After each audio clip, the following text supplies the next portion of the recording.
Ay, Ineng, mamumuti lang talaga yung mata mo sa kakahintay dyan. Oo. Nay, tama na. Huwag ka lang kumopia kasi nadalating pa yun si Bonnie para sunduin ka dito tapos ihahatid ka. Hindi mo yan. Kasi malamang, yung taong yun, natauhan na yun. Oo, na-realize niya na talaga naman wala siya mapapala sa pag-aaksaya niya ng oras sa'yo. Siyang mabait po si Bonnie. Hindi ko siya kagaya ng iniisip niyo. Ay, hindi kaya. Pare-pareho yung mga yan. Oo, naku, yung ko ba dito? Lilit, hindi ka na talaga nasanay, no? Tignan mo, ang mga taong yan, walang gagawin kundi i-abandona ka.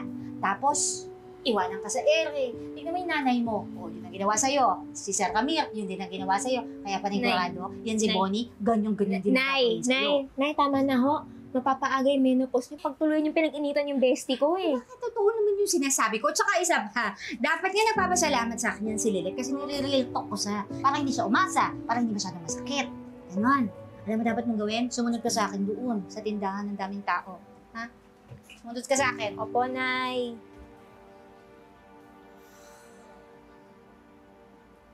Bestie. Sorry.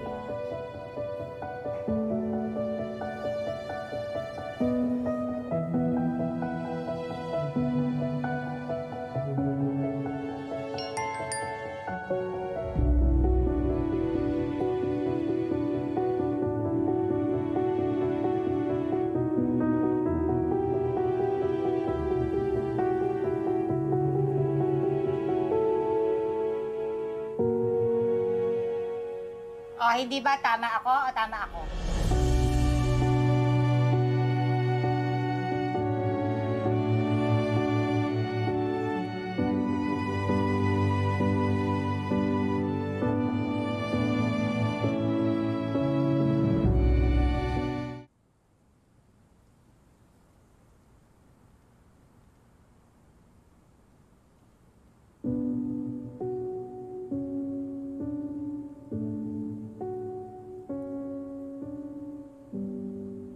Behave naman ba ako kagabi kahit lasing na lasing ako?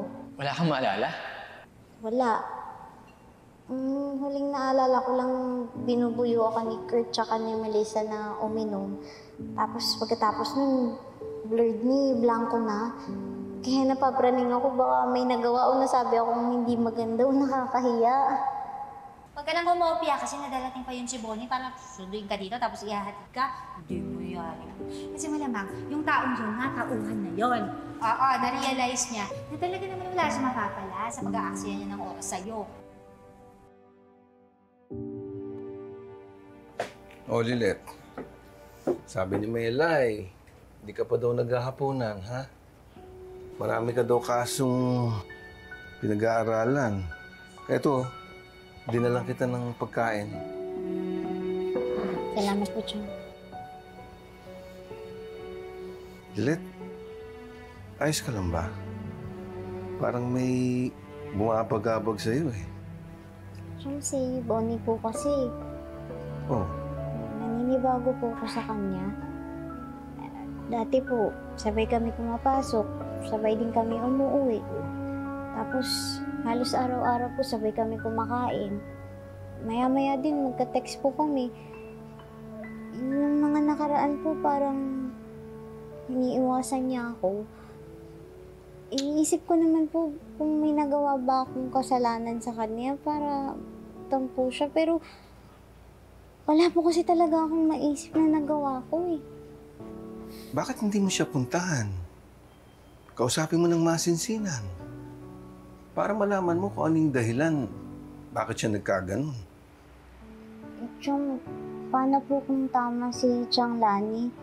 Paano po kung ayaw na makipagkaibigan sa akin ni Bonnie?